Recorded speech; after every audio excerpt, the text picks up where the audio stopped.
Welcome, ladies and gentlemen, to Freaky Fast Broadcasting on your Thursday night. And this is going to be a good one. Your last Thursday night coverage of 2023.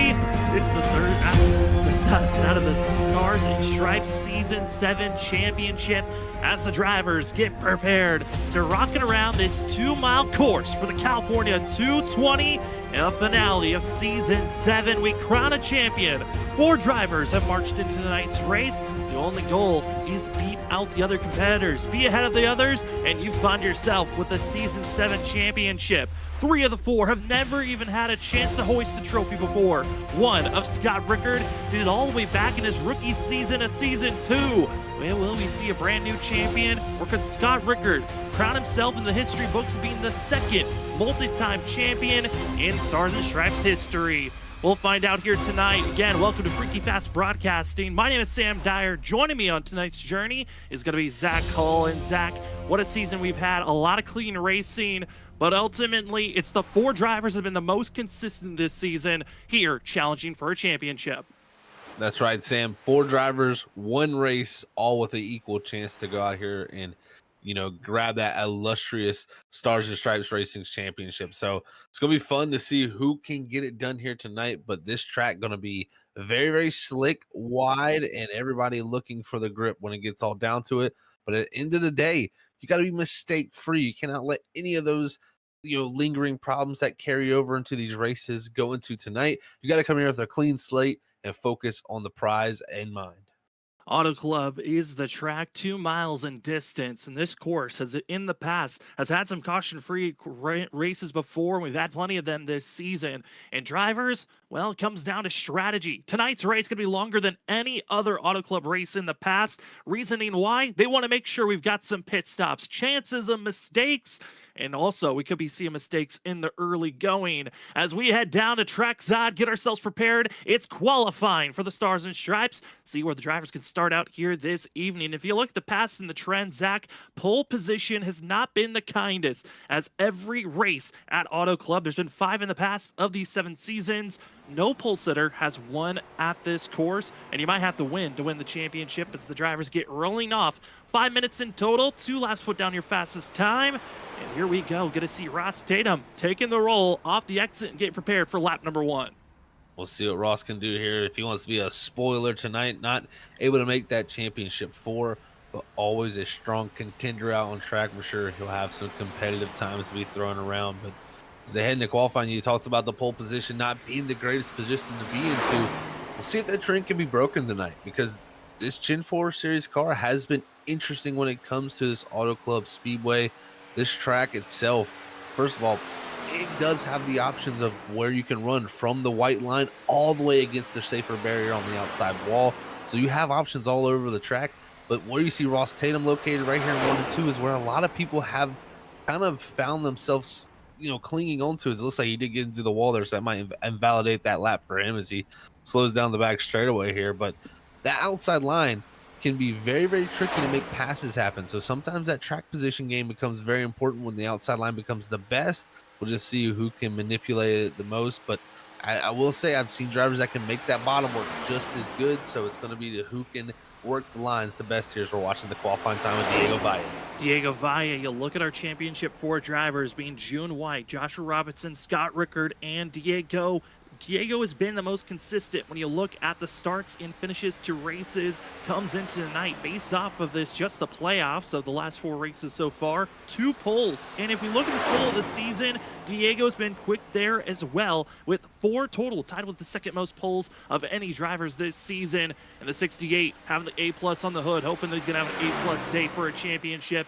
As the first lap for Diego, going to be putting him 2nd place. But I think a lot of these drivers looking for that speed on that 2nd lap.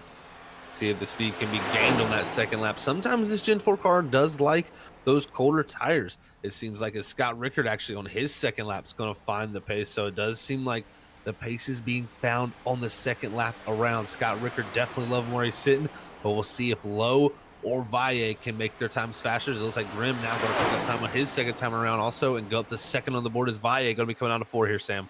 Looking for that extra speed. Could he beat Scott Rickard? Rickard looking for his first pole this season. And could it happen at Auto Club the last race? Or could it be another driver trying to steal the glory as across the line? Rickard holds on. Valle only up to fourth. As we wait for the last two drivers of our Championship 4, where can they find their speed? Because June White, Joshua Robinson, they always wait for the very last moment as the 09 and the 30 are both out on track for their first lap for Joshua Robinson. June White about to be starting his first lap. This is the driver I definitely want to keep my eye on. It is the 09. So fast when it comes to these late qualifying laps like you spoke of, Sam. Same with Joshua Robinson, but I think the 09 on this style of track has been the driver to beat. We'll see what this driver can do. Is right to the bottom is the 09. This is different than what we saw from the rest. This could be the key here. Maybe if the speed is found, this is going to be something that others maybe didn't search and venture to find.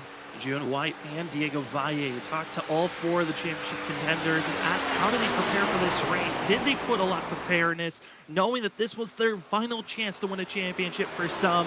As tonight, it was all about June White and Diego Valle. They put the most practice time in. Scott Rickard, Joshua Robinson, they both told me they didn't put a lot of time into their practice. So let's see how the qualifying is going to run down for the 09 machine as it's automatic first lap, first time on the board, and it's June White carrying on with the ultimate speed. The driver that's got the most poles of anyone coming in tonight takes that top spot for now as Joshua Robinson's final lap going to be starting in 10th place across the line. This is the final chance to take the top of the board to start the race off. And for the 30 machine, it is not good enough. He'll stay in 10th. June White looks fast enough to keep the pole. That's what I was talking about. This track opening up multiple opportunities for multi-groove racing. Will White find more time on the second lap? That's going to be the question.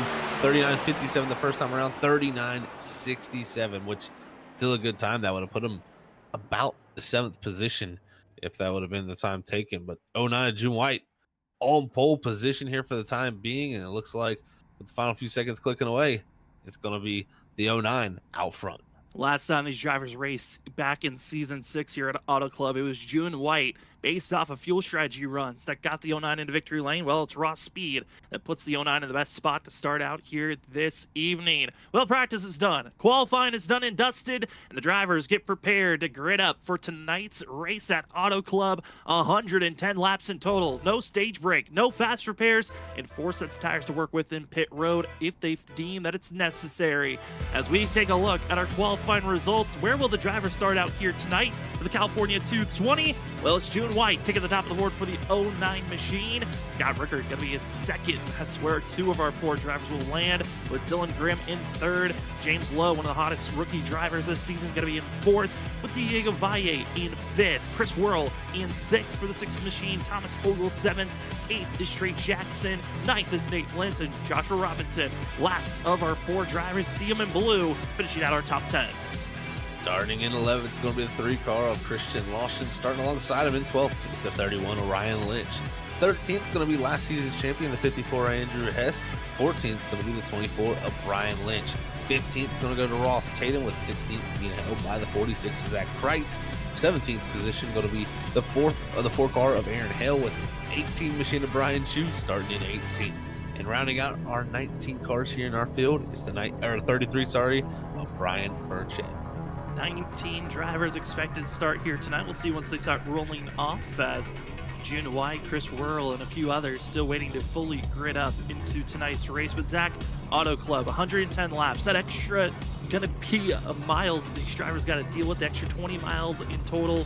Certainly going to be an interesting thing to watch out for, especially this Gen 4 car. That fuel mileage has been the game for majority of this season. It really has been. We've had a lot of races that have went completely from the green flag all the way to the checkered flag. We've had no yellow in between, and that's a high probability, I think, tonight with the style of the racetrack we're seeing. That is something I think we could see a real possible cases. Don't want to see that there from June White. A little bit of connection issues before we head off the grid, but looks like the 09 gets that all figured out. But strategy is going to be important, fuel mileage also, but I think, again, it's going to come down to what do you want to do, Sam? Do you do the 3-stop strategy, or do you do the 2-stop? We saw the 1-stop be the winner from a season ago with the ARCA car, but with less fuel mileage in this car, That's not going to be available. It's only going to be able to, if you can stretch that, you'll get the 2-stop out of it. But if we see a 3-stopper, will the tires be enough to come back around for the people saving fuel? It's going to be a great question. Also, want to curious on how you work through traffic. So let's head down to 10th place starter here tonight. Joshua Robinson starting the deepest in the field of our championship 4. Get his thoughts. 30 machine Joshua Robinson and Sam up the booth. You got me? Hey guys, how you doing tonight? Doing pretty well. You're starting deep in the field here, Josh. What is the confidence level coming into tonight's race starting in 10? Feel pretty good. We got a pretty tough group of drivers here tonight. Definitely those that are in the top 4 are going to be pretty strong. I know June's starting up at the pool. Well, they're all in front of me, so we'll see how it goes. I'm just going to mind my manners this first round here and see how everything shakes out. We're hoping for the best for you, Josh. Good luck. We'll send you back to your team. Hopefully we talk to you tonight. Appreciate it, guys. That is going to be the 30 machine of Joshua Robinson. Gets started all the way back in 10th, the furthest down of all our Championship 4 drivers. As the inside row having a little bit of a hiccup here on the start, but we're into the restart zone. The California 220 at Auto Club. The Season 7 Championship is underway. June White, Scott Rickard back into the throttle pedal as they roar down into turn number 1. Here we go, Zach. They're already thinking about 3 wide down into turn number 1. That was the 68 of Valle thinking very quickly of what he could do down there on the bottom lane to get going forward, but it was the 05 of Scott Rickard up in second, who had a huge moment down into 1 and got him checked up. That drops him back to third, with Dylan Grimm sliding up to the second position. June White in first still, but Valle contending for the 4th with James Lowe right alongside going into 3.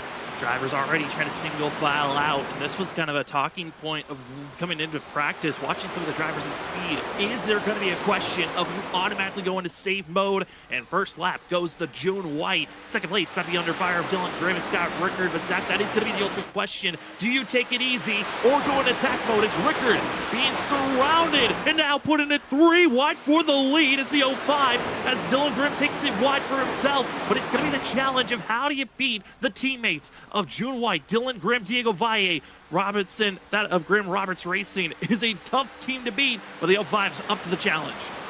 And Scott Rickard, no saving for him. He is taking off there as he's looking to go fast. And I think what I'm seeing already from this 09 and the 68, very slow entry speeds. That tells me lifting and coasting, and that's the best method to save fuel, folks. As soon as you lift off that throttle here in iRacing, the way the simulator works, you are saving the maximum amount of fuel that you can possibly save, unless you completely cut that car off and turn off the fuel pressure completely to the car. You're off throttle, you're at minimum fuel. So it's definitely going to be the best way to save, and also the most effective way also to do it without losing speed. And they certainly are going to try to figure out the ways to maximize their fuel saving. A lot of strategies were being discussed between the teammates of June White and Diego Valle. As they put the most time into practice, a lot of different strategies, thinking of the what ifs. What if a caution flag does come out? What if it doesn't? As we're seeing drivers slicing and dicing, trying to get to that white line on the front stretch, trying to cut off any types of moves that drivers might be thinking about. As White in 4th place, holding back out of Valle as well, as seeing Thomas Ogle in 11, a good run for that 11 machine, as that of June White continues to have those little bit of blips for himself. That's a scary issue to have when you're in a championship race. You know that network connections, internet, it all plays a factor when it comes down to online racing. And look right there when we jumped on board with, I believe this is the 68 Valle, who's hugely loose there off the 4. You could see the immediate reaction from that tachometer there on the front of the dash there, from where he released the clutch in the center of the corner. So fuel saving there, as you see it, the tachs and the RPMs go all the way down to idle, and that's what the car now, as he releases it back to full power. So saving fuel already off the get-go here, Sam. Not surprised to see this, because we can go about 33 to 34 laps. To make the 2-stop work, you're going to need to go 37 laps, and saving 3 laps of fuel here is different than a mile and a half for sure with the size of this track. The team that we've seen do the best tire and fuel saving has been June White, Diego Valle, Dylan Grimm from that Grimm Roberts Racing team. As Dylan Grimm leading that group in 2nd place, putting the pressure on Scott Rickard, not allowing the 05 really to have any type of a cool down. As we're seeing Thomas Ogle as well as Chris Whirl almost had a chance to battle for a championship, but was not able to carry forward. But the 6 still trying to put on the best show that he can here in 5th place after that pass. But here comes the crossover move, momentum. Give it to the 11. Great move there from the 11 there as the run was coming from Ogle, but just couldn't completely get to the inside there of that 6 machine. So had to wait for it. As you also see right there in the background putting pressure on Trey Jackson in the 5. That's the 54 Andrew Hess, last season's champion, trying to have a good little finish to his season. That'd be a good way to close it out for him after having not made the playoffs. It's been a tough season for him. Another great finish after even last week having a podium finish would be a great way to close out a season for him. Yeah, not making the playoffs for Andrew Hess certainly was a big disappointment for this 54 that we're looking back on, and he's hoping for some type of great run here this evening. Put pressure on Trey Jackson, which Trey as well, another driver that trying to finish out the season strongly. 5, certainly a driver that's developed a lot more this season compared to others. I've been really impressed on how Trey's transition from the Martin car to the Gen 4 has shown some speed, as getting real close off the exit of turn 4 there was this 5 that we're right on more with in the 54. This is getting real close for sure. And also Chris Worrell up ahead of him.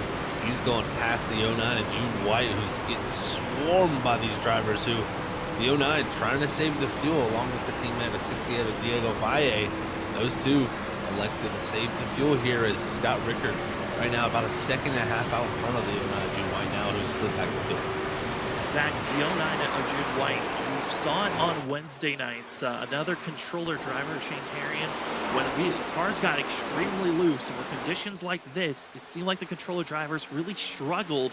And June White right now, I think he's in that troublesome situation where that rear end does not look happy, and also trying to save fuel at the same time could be counterintuitive to the way those tires are being protected.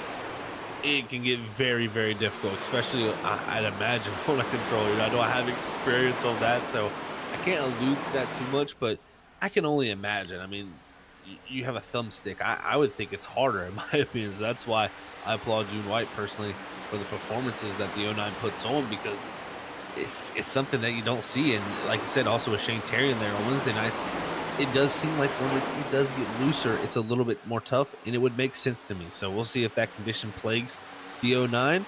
But most of the time this season, I got to say, been very, very good at managing that. So we'll see if they continue on. Well, 10 laps in the book. Scott Rickard leading the way. Doesn't look like fuel management is in the eyes of the 05 machine. But everyone else in our Championship 4, you can see them in blue on our ticker board. You can tell that of Joshua Robinson didn't qualify well. Qualified all the way back in 10th place. Has given up 5 positions. And it seems like for the 30, he is in save mode, Zach. And he's doing the opposite of what we've seen June White as well as Diego Valle. That's qualify well, then go into save mode. Yeah, exactly. Is the complete opposite. Just to qualify bad back here and go into a bigger save mode too. I think that's the one thing that June White and Diego Valle do better than most when they save fuel, is they don't lose the amount of pace that we see from others. You know, Robinson looks like, in my opinion, giving up a little too much time, and you can get into that game of trying to save a little too much fuel and over slowing the car. Sometimes it comes down to momentum, and when you over slow that car, you actually got to use the car, more fuel to get back up to speed. So that momentum style of driving and just really using the momentum of the car to keep all of the fuel saving there and the efficiency up is the key to do it, and not losing speed. I think this 30, though, losing a little too much time, I'd be worried about it. Got to see extreme saving in the 30s camp. A complete go for Scott Rickard, who's just lost the lead to that of Dylan Grimm, who's going to put the pressure and continue to move forward. But the fight for first place is still underway with the 23 machine Dylan Grimm, Scott Rickard, and the 99 of James Lowe. And if you've got a teammate that's just as strong as you are, for June White and Diego Valle, having Dylan Grimm putting the pressure on Scott Rickard, not allowing him to really settle in up front, this is a huge advantage when you look at the team game that could be coming down. Scott Rickard just running his own race and hoping that there won't be any pressure. We was trying to talk to the 05, and Zach, we know when we talk to him after races, after a great finish, he's not the most talkative person in the world. But Scott Rickard really was hoping that he could get another championship to solidify himself as one of those top contenders in this series. He's second in the most wins column in the history of Stars and Stripes. Just has 1 championship. That was his rookie season back in season 2. This 05 has been chasing that glory ever since. And, you kind of read my mind there, Sam, with the 23 of Grimm, too, with him being a teammate to the 09 and the 68. This plays a huge factor. This has definitely got to weigh on the mind of Scott Rickard, because Now you have the 23 to worry about, who's going to try to race you and not make sure your race isn't the most quick race as possible. I mean, the more you race side by side, the slower the lap times are. That allows the drivers behind you to save more fuel and not lose as much valuable time to this 05. So this is great for that team. But Scott Rickard, such a good veteran. He knows how to get it done. And this season also, he may not have been the dominant driver like we've seen with Faye and June White at times, but such a consistent driver. I mean, top fives almost every single race. This driver has been there each and every time. Wouldn't be surprised for him to get it done if something comes up here to hiccup somebody else. Absolutely not. Also, while we were looking at this battle for a top three, a little bit of scuffing into the wall off the exit of turn 2 for the drivers in the middle of this field. Like Chris Worrell in 4th place was one of those drivers, and then deeper on, they kept on doing a little monkey see, monkey do off the exit of the corner. And at this track, with being daytime, the weather conditions, not the biggest threat to look at. This track is quite cool comparatively to other races that we've seen, as Aaron Hill looked to have a little bit of a scare off that last camera shot. But the weather, it is 82 Fahrenheit for the track temp. Ambient temperature just 65 degrees. There's slight wind that they're dealing with, but this seems like a very nice track to race on. Not aggressive if they had this track a lot warmer. You're exactly right. If you were seeing upwards of 120, 110 degrees track temp wise, and those ambients up in the 80s, you would definitely see a lot more drivers struggling. Right now, already 16 laps in this race. There's definitely drivers still having to fight the rear ends. These cars have tons of horsepower, very low amounts of downforce. It's always going to be sliding with the rear end out on these high-speed intermediate tracks. But I haven't really seen those moments where, man, you can really see the drivers having to really work for it. I think right here, these cooler conditions allowing a little bit longer of a run here for these guys where they can really push these cars. Real pinch off the exit of the corner there by the 11 Thomas Ogle to the nose of the 54, and a good sight of all the lanes that can be used, anywhere from 2 wide up to 4, sometimes 5 wide here at Auto Club, as Thomas Ogle and others searching for where the speed's at, as they're almost 4 stacked 4 wide there, get 3 wide off the exit, as Lashin gets a good run for the 3 on the inner groove. Thomas Ogle and Hess, though, really struggling on that outside lane. It just seems like both drivers are searching for the same real estate, and the one or the both need to back off constantly. This is getting wild for sure. Is the 54 loose? And here comes the 21 of Ross Tatum. He's going to get kind of stuck in the middle, as now the 5 here comes even the 24 of Brian Lynch. Sorry, that was Nate Lynch, I believe. It's all stacking up. Stacked 4 wide as they enter down into turn number 1, and Hess is going to be the pinball, backing down low anywhere you can go, as the 54 finally able to find some solid ground for a quick second, but he has Zach Kreitz now on the back bumper. The 46 putting the pressure on, as now Kreitz almost goes all the way down to the apron off the exit of the corner. That 46 has been struggling here, but what a scare and a hold on for this field to keep it straight, and we stay green. Well, I was talking about how everybody looked, they had a handle on it. Wasn't too bad with these cooler conditions, but you put them 3 wide for a moment, and then that makes everything that much harder. So tough situation for Andrew Hess to be in, but everybody doing such a good job there. That was so close to being a caution that you rarely see here from Stars and Stripes, but everybody right there, just all A-plus jobs making that all work out. And big contact for the 6 machine. Chris Worrell looks to be a early pit stop for the 6 machine. He's going to hit pit road here on lap 19, and he's got some pretty nasty front right damage that he's dealing with on this vehicle, and hoping to get that damage repair, get back out there on track, but a little bit too early. But it is an audible call to have this have at this moment to turn this race into a 3-stop. That it is. He can still work into that range of making that the viable option for him. Just going to see how those 2 stoppers work out for him. But right now, Dylan Grimm leading the way, and look where the 23 is located, up top. And the reason why I think a lot of drivers farther back, mostly a lot of the Final 4 contenders who are saving fuel, aren't up here trying to make speed, is they're saving fuel. That distance that he's traveling up there, Sam, is the longer distance around. This track is 2 miles long, but if you got a spot to make it the longest, it's right up against that safer barrier.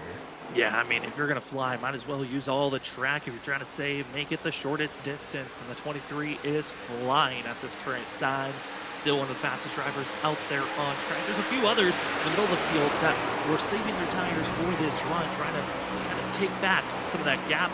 As we look back to fourth place, June White still having a couple of blinking issues and hoping that those will go away. But it just looks like, Zach, that's going to be a constant thing that we got to watch out for throughout tonight's race. Is that that issue doesn't get fixed, there's a chance he could blink out and not come back. That's very right. And even I've seen times where drivers blink out as they cross the start-finish line, then the lap doesn't count. We've seen crazier things, folks, and that's something you never want to be dealing with in a championship race. Is that factor is interesting. Look here, is Valle very low there, coming off of turn number 4, and this a very awkward exit off of 4 for me. I mean, I think it's just a strategy call by the 68. We saw how those tires were really unhappy at the start of the run because of the clutching, the weight transfer just was not as smooth, but also trying to cut down on the gap and kind of the distance being ran on the front stretch. It's been his usual running position, but we will have to keep a look at the 68 if he continues to have this rear end issue, as we're around that 10 to 15 lap marker when we're expecting drivers to hit pit road. That we are. This is going to be interesting to see if anybody can make this strategy work. I think where you'll see, that first 3-stopper is at lap 27. So if anybody's looking to make that 3-stop and be the optimal one, it's going to be around lap 27. So we're about 5 laps away from that. But if you want to make, again, that 2-stop work, we're, like Sam said, about 15 laps away. So we'll see who can play those games of making the fuel stretch. It's always so interesting to see who can do the better job of saving the fuel, and it always comes down to the driver who can do it while carrying the most speed. So I think that's always the art of fuel saving. Starting to see some of our playoff contenders, our championship finalists, I should say, starting to make their way forward and clustering up closer and closer to all the inside of our top 10. Josh Robinson up to 12, as he put down some of the fastest laps of anyone out on track. That's saving on tires. Gave up a little bit too much time than I would like to see for a driver that's trying to compete for a championship, but certainly still in a threat to try to run down the rest of this field, as we're also still seeing that scattering of drivers really far off the exit of the corner. As there's our 30 machine, Joshua Robinson back in 12th place, and recognizing this was going to be a tough race for Robinson. Didn't put the most practice time in, nor did Scott Rickard. They kind of showed up and said, all right, we're just going to show up with what we got and see how the cards lay down once this race is over, as Nate Lynch has a little bit of a scare there off of 4. But I mean, Zach, that is a strategy that some drivers come into. They just have that confidence level of, well, if I practice so much and it all goes away in one lap, why did I put that practice time in? Might as well just show up and see what speed I have. I tell you what, I love the confidence. I tell you what, nothing to lose for him is Andrew Hess. Man, that 54, he's falling off a cliff. I tell you what, he was having such a good run there to start this run off, and was up to about the 7th position. And ever since then, the tires have just went away from him. And it's kind of been the classic part of the season, where last season was one of the best drivers on the long run. This season, it's just been a struggle for him on those longer runs. But Robinson up to that 11th position. We'll see if he can continue to make up time, because, yeah, I tell you what, Sam, I was worried about how much time he gave at the beginning. But if he can make up time at least, he can somewhat get this back into around a 2-second gap to June White, who's also on this fuel-saving strategy. It's still in the ballpark, plenty of time for him. Oh, it absolutely is. And also dealing and working with the draft, that's going to help out in a lot of ways, as we have lost one driver here this evening. Chris Worrell, just too much damage, could not finish out tonight's race. We're down to 18 drivers out on track, and all still on the lead lap as we're closing in closer and closer to the first pit stop of the night. We're expecting at least 2. Some might aim for a 3-stop. We're predicting the 2-stop. It should be the faster run, but that's kind of been the play on most of these races this season, is the fuel strategy run. Majority of these races have been a 1-stop or a 2-stop. Here tonight, it being a 2 or 3-stop really is going to add that factor of don't make a mistake, because pit road could be costly in the make or break of if you're going to win a championship or win tonight's race. It can be everything. I mean, even sliding through your box, those 2 to 3 seconds you can lose from having the backup and get back into your pit stall can be every single thing. So it's one of those things where, you're nervous always coming to pit road, as we looks like we do have some takers with Ross Tatum, Nate Lynch, and Andrew Hess here. They're coming down for that 3-stop strategy, like I alluded to. But it's always a nerve-wracking time, especially when you're a championship 4 guy coming to pit road for the first time. Those butterflies are there, but you just got to make sure you don't try to get too much, but you can't also give up too much time. So it's always a predicament that you put yourself in that you're worried about. Absolutely is, and one of the drivers has already made a mistake. Ross Tatum slid through his box, but our first of our top 5 drivers hitting pit road, Dylan Grimm wanting to come to pit road, Thomas Ogle following in suit. None of our Championship 4 drivers have hit pit road just yet, but aggressive decisions here of drivers entering pit road as quickly as they can and hoping not to get caught speeding. It's always a tough position to be in when you're coming to pit road too, is not speeding. This pit road is tricky too. It's a very awkward transition, and it's not the toughest pit road, but it is, I'd say, on the more difficult side. So definitely a thing that can happen. And also the way the tires work this track, very high tire wear, abrasive surface. That's also another thing that makes it tough not to lock up those tires when you're trying to get slowed down. So we'll see if there's any mistakes being made, as it looks like now Kreitz, looks like along with Trey Jackson, is going to come to pit road too. So no surprise to see some of these guys not involved in this championship race going for that 3-stop strategy, just knowing it's the more tried and true method that, hey, there's really nothing to lose with it. Yeah, there's nothing to lose. You can really just go out, be aggressive, and find yourself in a position where, hey, if the cards do line up perfectly, hey, at least we'll be off the strategy of our Championship 4. We shouldn't be in any way of distracting or hindering their battle between one another. But with these pit stops and being in the middle of a pit cycle, drivers know this is the riskiest time of potentially having a yellow flag come out because of the very difference in tires and also just speed in general. The closing rate is very different. As some of these drivers' fastest laps, the fastest lap of the race was put down by Scott Rickard, a 39.7 second lap time. Well, now Scott Rickard is running almost a 42-second lap time. It's crazy how much slower these drivers are. And over the radio, Scott Rickard has to pit now. He is not able to stretch it out to that distance we were talking about, Zach. No, I'm not able to do it, Sam. So he's about, 6 laps short from that distance. It's going to be 31 laps complete from him. Like I said, you're going to need to go around, you're going to need to go around 37. So just not able to do it. Went faster, and it's going to come to bite him. But we'll see if the at the end of the day, the 3-stop still could work out. It really, really could. We'll just have to see if the tires are enough to bring him back. Because you talked about it, he ran a 39.7, and he was almost running a 42-second lap. So there was plenty of fall off there. It's just how much time will they be able to make up here? How much time can you make up, and will the numbers line up for you to close in and cut away on a full lap over the rest of the field, as drivers aiming to stay low, others going high? Again, talked about the difference on drivers that pitted compared to those that haven't. You can see the drivers that already pitted, they are just cruising on the outside lane, taking all the positions they want. As Aaron Hale onto pit road, there's no audible decision or audio call by Aaron Hill to hit pit road, and those are the scary situations as well. When you're around a driver that doesn't indicate that they're hitting pit road, you can accidentally run them over, and that could be a major collision that you don't want to add damage to these vehicles with. You really don't want to do that for sure. That could be race ending. You get the right type of damage on the front end of these cars, that could be the engine, and it always can be just that slight bit of miscommunication. It can happen to anybody. I mean, nobody expects someone just to slow up in the center of the corner like that. And if someone does that, you catch them off guard, it can be the end of your night here. As we're watching Valle continue around as drivers with those newer tires as Zach Kreitz goes around them. But continuing to save this fuel here, White, Valle in first and second, and Robinson up the third. These are the 3 contenders. And I'll tell you what, Robinson done a good job to get at least 4 seconds behind White and only about a second behind Valle. Yeah, that's the big thing. I think being a second away from Valle is a big number to circle up on. It is starting to close in. Does have some traffic around the 30 machine, so he's letting the faster drivers work on the outside lane.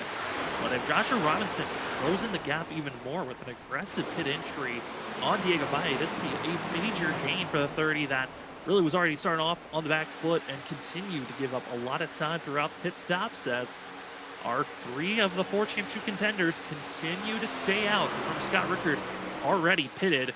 and he was not able to hit the magic number we were circling up that you needed to hit to turn this race into a 2-stop. Scott Rickard looks to be maybe a 3-stop strategy. He's got to close in the gap a lot quicker before his next stop that could be marching in about 30 laps. And I think for that next stop, versus Sam, he needs to get more aggressive with pitting a little earlier. The way he took it to lap 31, you're giving up time, in my opinion. I think you need to be aggressive on that strategy. If you're going to go with the 3-stop, pit at lap 28, be aggressive with it. Do not waste time, because the more time you waste, the more time you're going to have to make up coming back around. So definitely interested to see where he fits this second time around. Now noticing that, hey, these other drivers are going with the 1-stop or the 2-stop strategy. I'm going to have to make up the time. We look back to the past. Last season, season 6, was the race that June White won and is trying to beat the trend, becoming the first driver to have the pole and win this race here at Auto Club. It's never happened before, and at this current pace, might also be the driver that could get the most laps led, and having the pole, which that would be a first time as well. And trying to grab their first ever championship in the Stars and Stripes after joining halfway through last season. June White was a major threat to watch out for, and right now, no surprise, being the biggest threat to go for this championship here tonight.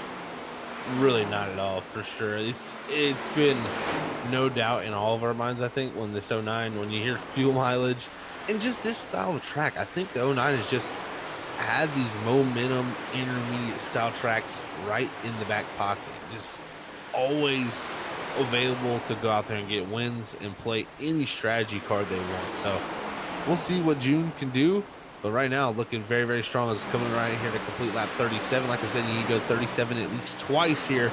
Check number 1 complete here for the 09, for the 68, and looks like the 30 of Robinson, coming off the road this last time, he came in that lap earlier. He's going to go 37 twice now on 2 other runs. So huge loss for the 30. Major loss, and we'll have to see how they can gain that time back as pit stops have concluded. Scott Rickard off the exit of turn 4, going to be taking back the lead after pitting 5 laps ago. Rickard, we know the speed's there, but is the strategy going to line up? As we will step away for our first commercial break of the evening. It's been a good season, season 7 for the Stars and Stripes series.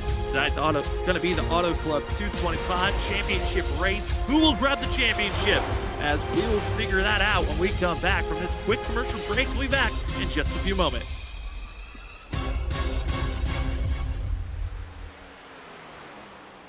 Racing isn't easy, but experiencing it is. iRacing puts you in the driver's seat with the industry's leading sim racing game.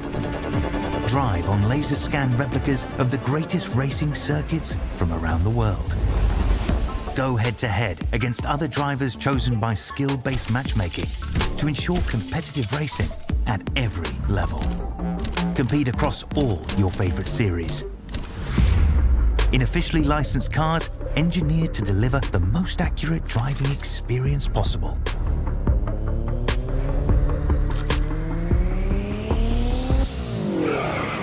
Join a race or host your own with players from across the globe. Race against the computer or in a league with friends. Feel the thrill behind the wheel. Visit iRacing.com.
center. Masker can't defend. He's got the outside line for the second part, and he can't hold on. Going the long way around. We're going to be 3 wide for the lead as they all come to the line. Who is going to take it in the end? And here comes Lockwood. He's going to make the move to the outside. Quinn tries to force it off a little bit, but there he goes.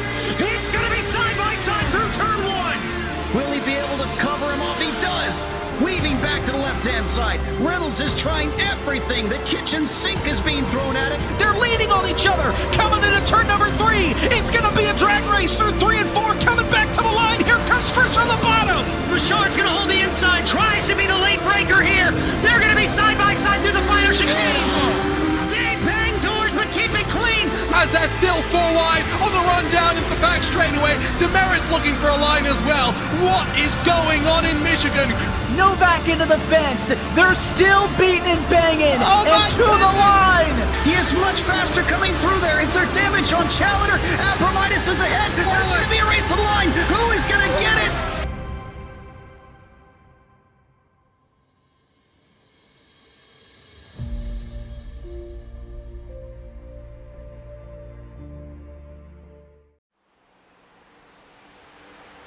Welcome back, ladies and gentlemen, to Freaky Fast Broadcasting, giving you coverage of the Stars and Stripes on your Thursday evening. It's the last race of the season. We're crowning a champion here tonight. 4 drivers see on our ticker board that have the blue.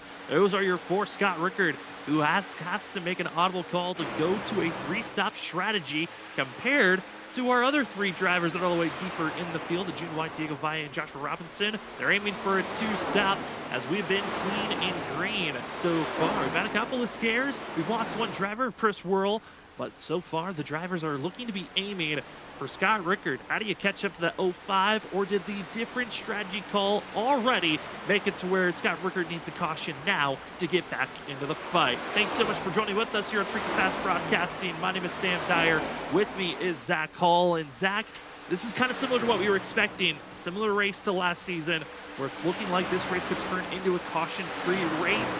And it was June White that got the win last year. It looks like he's trying to get it again. It does look to be that way. In position to be the driver in the best opportunity in my position, or my opinion right now, is about 13 seconds back off the lead of Scott Rickard. So that gap is bigger than I thought. I mean, this puts it in a realm where, you know, when Scott Rickard does pit for that final time, what will be the gap we'll have to see. But maybe it'll be closer than what we're expecting. I mean, my feelings are going with the 2-stop, but the more I look at it, the more I'm like, maybe this 3-stop could be a little bit more possible. I mean, also, if you look back to how last season went, it was that of June White, Diego Valle that were the 2 top drivers.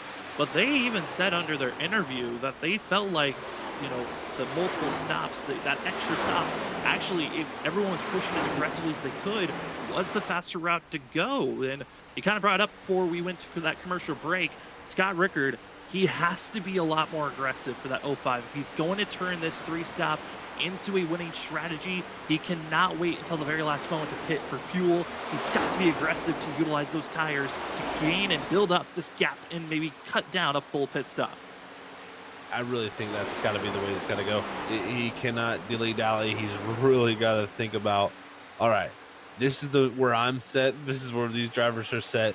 I need to make the most time out of fresh tires and gain as much as possible. So I think really that window, personally, should for him be opening up in the next 10 laps. I would wait no later than lap 58 to be on pit road. I think that has to be the call for the 05, because right now, with the way the lap times are playing out, 41.18 for him to June White's 40.71. You know, that's 0.4 of a second that White is gaining on Rickard, but that's not a second. If Rickard waits too long, White's going to be gaining even more time than that. So I think right here is where Rickard's got to play the card of, all right, I got to get aggressive and really stick to this 3-stop strategy to make the most time out of this. How do you make those strategy calls is going to be a tough question for majority of these drivers. Did you have strategies in the back of your mind of if I couldn't make it to the original number, I wanted to come to pit road, how do I make that change? Or did he hit the number he was searching for that is Scott Rickard, as these drivers are getting a lot more spaced out between one another. But the racing action could still be ramping up a little bit more aggressively. If you like to be a lot more immersed into the sounds and feels of racing, well, go on, head over to ButtKicker, one of the major sponsors here at Stars and Stripes. ButtKicker, feel what you've been missing. Go head over to ButtKicker.com and go get yourself a game or two. Instead of just hearing the sounds, why not feel the sounds with the rumbling of physical object that you attach to your chair or racing rig to allow you to feel the tires sliding or hearing the rumble slide. Why not feel that mass moving and allowing you to get a lot more immersed into your racing experience. And as well, after you get yourself a ButtKicker, talked about either your chair or racing rig. Well, if you don't have a racing rig, here's your next destination. It's Next Level Racing. Elevate your racing experience today with getting yourself a racing rig. Feel like you're actually in the car with your budgeted racing rig, or you can get the more expensive kinds. It allows you to feel a lot more like you're in the actual seat of a race car while racing virtually. Thank you so much to the amazing sponsors that have helped out here at Stars and Stripes for the last couple of seasons. ButtKicker's been here the longest. Next Level Racing as well, adding on to Stars and Stripes. And for season 7, it's been great to have both ButtKicker and Next Level Racing as one of the major sponsors. Thank you so much for being with us again here at Freaky Fast Broadcasting. It's been a crazy 2.5 years, Zach. It's crazy to think that this will be our last season covering the Stars and Stripes, as we will be parting ways between ourselves in this league. But it's been a fun journey watching these drivers develop and getting to call Season 7 championship race. It really has been, Sam. It's been a growing thing that, man, it's going to be crazy to say that we're not. So it's, we'll see, how they grow from here and how we grow. It's always, things always come to an end sometimes, but sometimes it's for the better. And, we'll see how they do.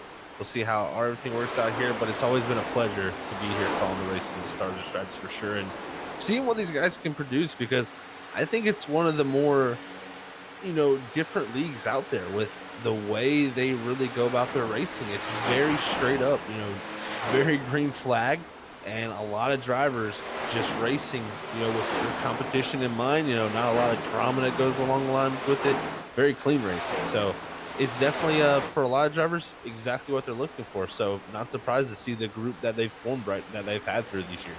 And always changing. I mean, every season they've been in a different car. The only time they've repeated which vehicle they were in was season 1 and season 6 last year, where they were both in the ARCA car, and seeing which driver can ebb and flow, as first season was in the ARCA car, second season was in the trucks, and then they went to the Xfinity machine, Gen 6 Cup car, Gen 7 next gen, then they went to the ARCA, and here for season 7 and the Gen 4 Cup machine. It's been crazy to see the drivers that you can tell which style of vehicle they run better in compared to those that really feel a lot more solidified in one machine. And Scott Rickard, who leads the race right now, really showed off his strength in the trucks back in season 2, his rookie season. And here tonight, one of the drivers that if you looked at consistency, the 05 certainly was it, as Scott Rickard started every race this season, had the most top 5 finishes of 13. He tied in 4th with 14 top 10s, no poles. So the 05 wasn't able to clinch out here tonight when he started second, but trying to grab his second win, which would be a crucial one here tonight.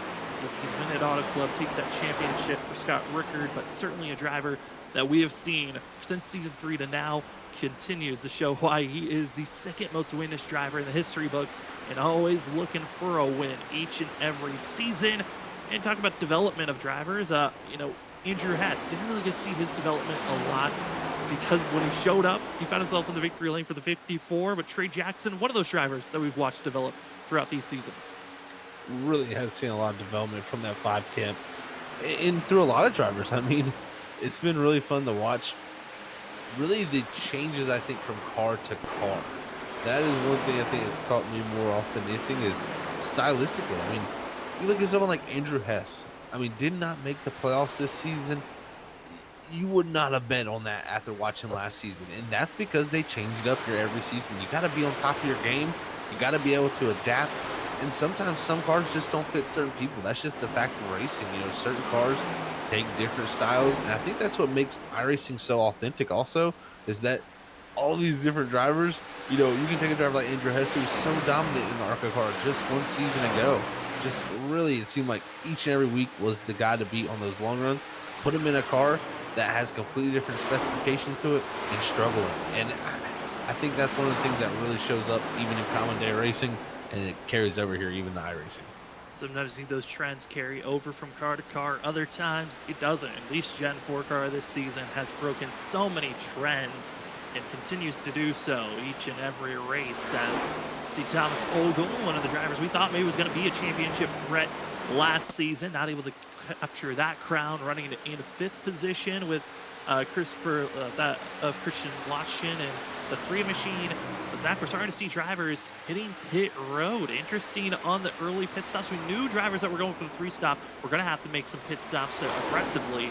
And James Lowe, one of the most aggressive drivers, just pitted a lap ago. But Andrew Hess has hit pit road. Nate Lynch and Brian Burchett have all made their pit entries. That they have, getting aggressive with their stops here.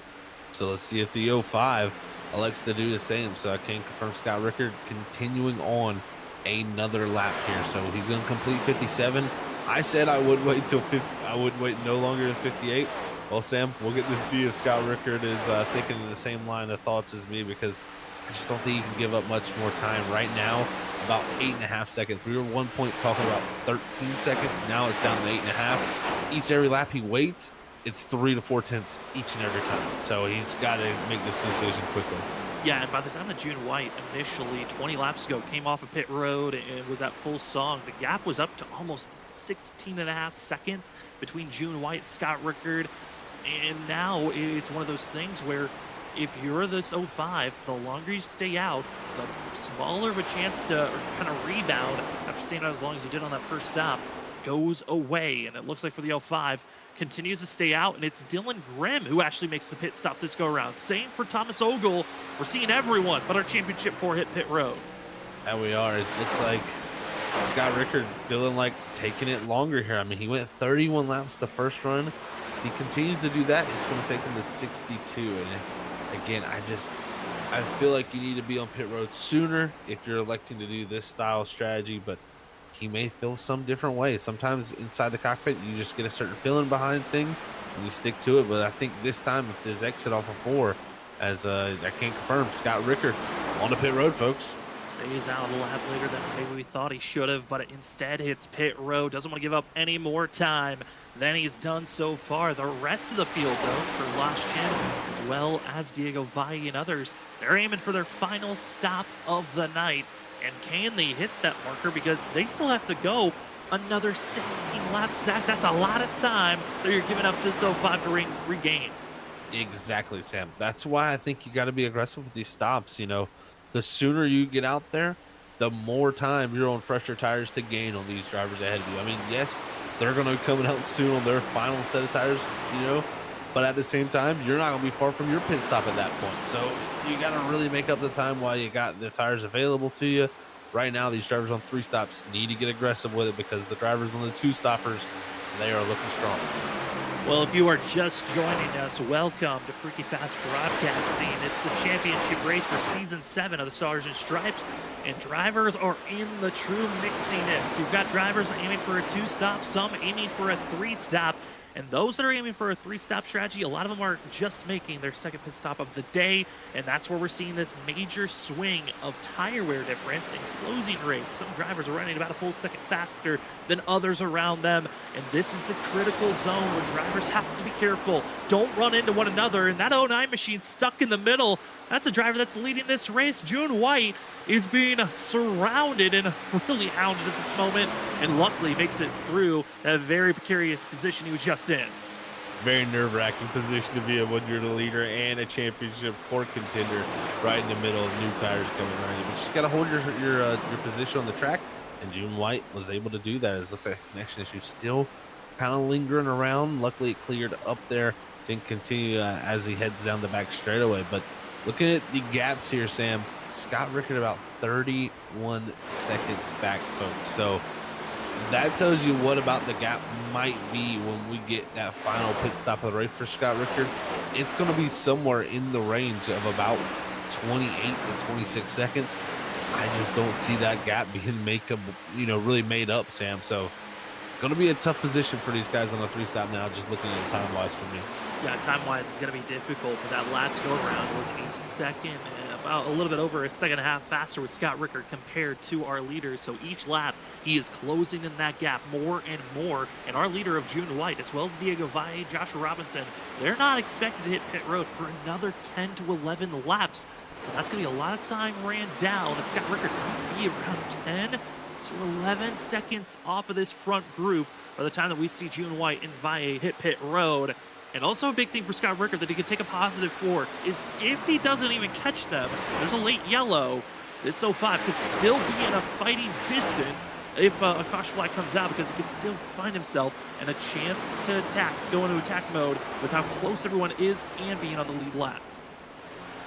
It's going to be very, very close when everything comes down to the end. And the gaps that I'm watching right now is Diego Valle trying to close down to his teammate June White. It's about 2.4 seconds, and White's starting to open the gap back up, as I think Valle had to push a little bit harder in the mid part of the run to try to make that gap back, because it was about 3.5 before that pit stop happened, Sam. So that gap going to be very important if the 2-stop is the winning one. It certainly is. So Aaron Hill going to have to take pit road after they've been out for over 30 laps as the field continues to rage on. We are now at the coming past the halfway marker for these drivers. We've been past it for a while, but it's one of those things where this race can develop in any quick way. But for us, we're going to take another quick commercial break. When we come back, it's going to be more racing action here at Auto Club for the California 220. It's a championship race for Stars and Stripes. It's been a good one so far this season, but who's going to be crowned? Will it be White, Valle, Robinson, or Rickard? We'll find out when we come back from this commercial break.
Welcome back, ladies and gentlemen, to Freaky Fast Broadcasting on your Thursday night. The last race of the season for Stars and Stripes for Season 7, as we are here at Auto Club in a big slide by the 3 of Christian Loschin, who finds himself being one of those drivers that are aiming for the 3-stop strategy.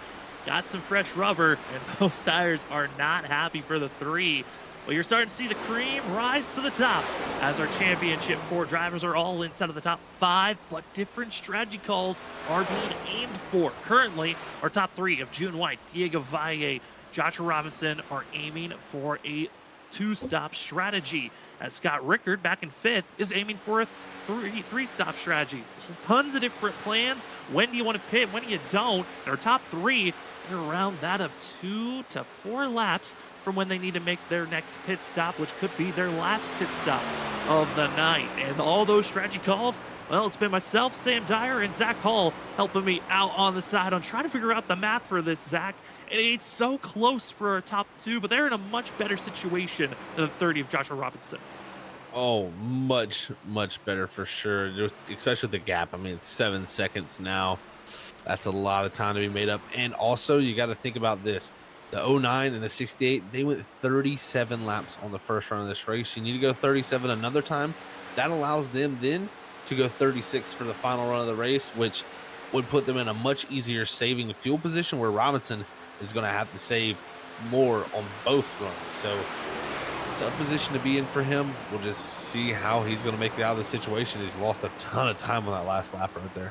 A lot of time, and it just looks like the tires and fuel situation might be growing ever so more bleak for the 30 machine, as our top 2, the teammates from Grim Roberts Racing of June White, Diego Valle, they are in a comfortable zone. But of course, we looked at how this race was going to be put down with the amount of laps, 110 laps these drivers had to run. It was going to be a fuel strategy type of a conversation. But entering pit road, it's Diego Valle, June White, both going to be pitting here on lap 73, coming to 74. Interesting call.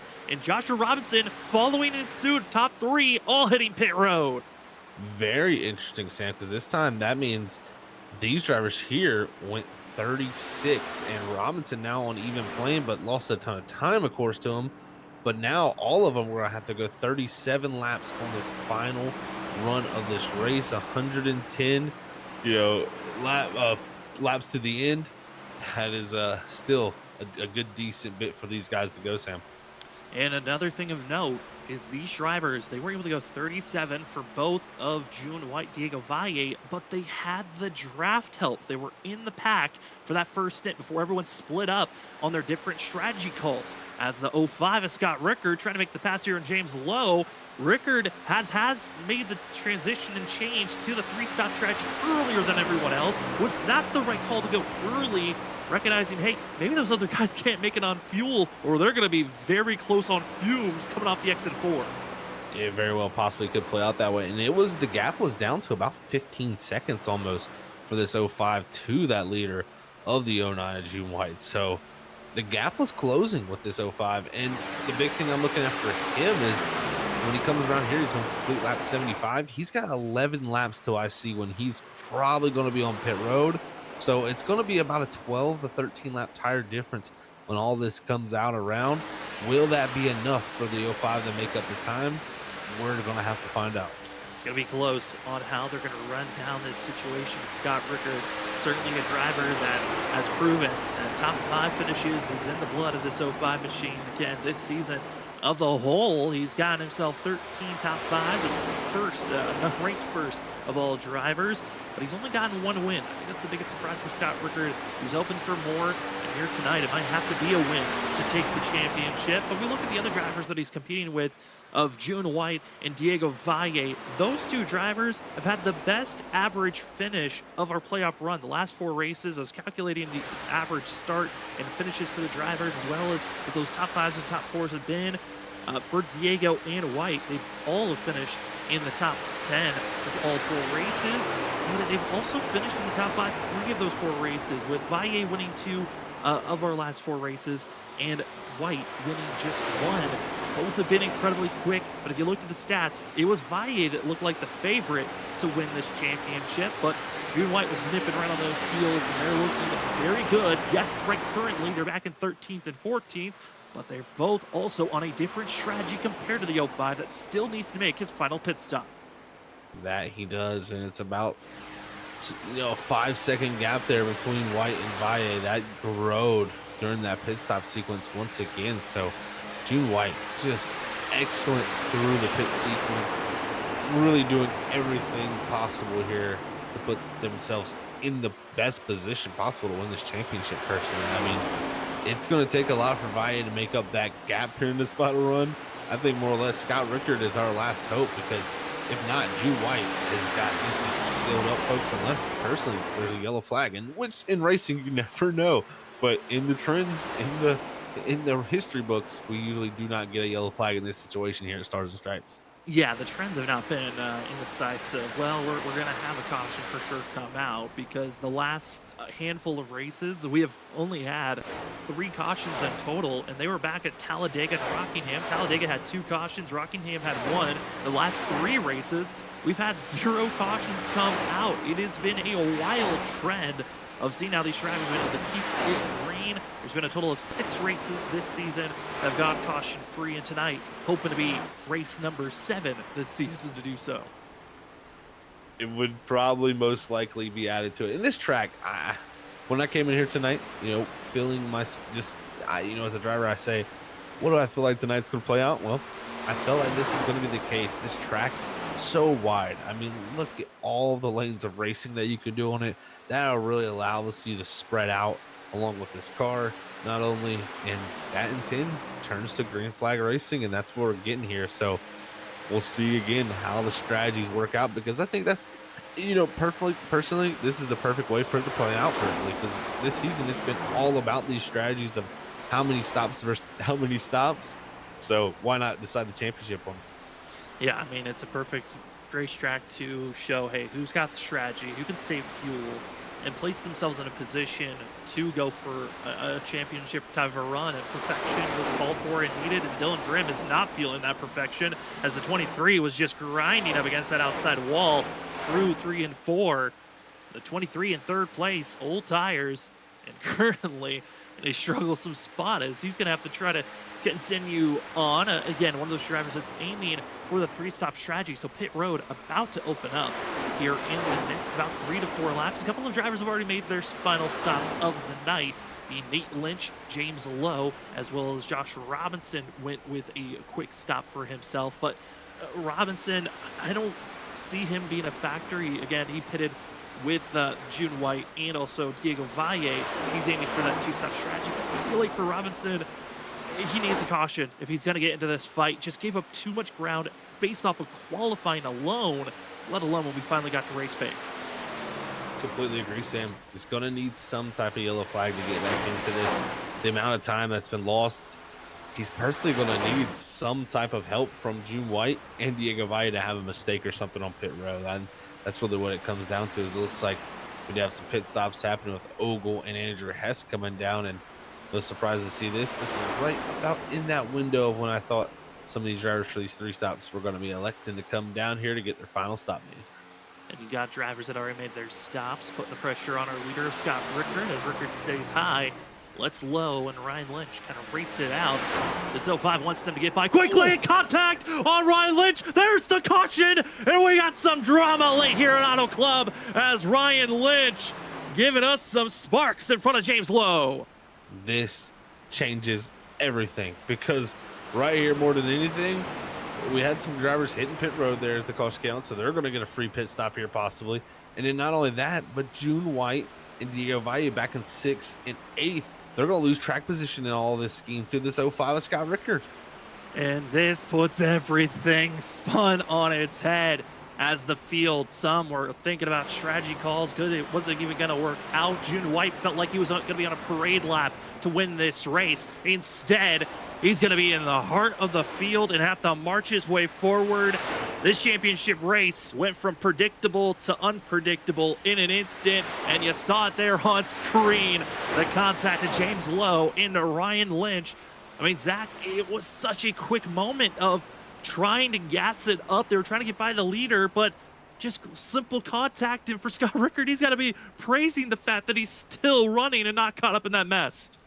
Yeah, completely agree. That was so close to Scott Rickard there.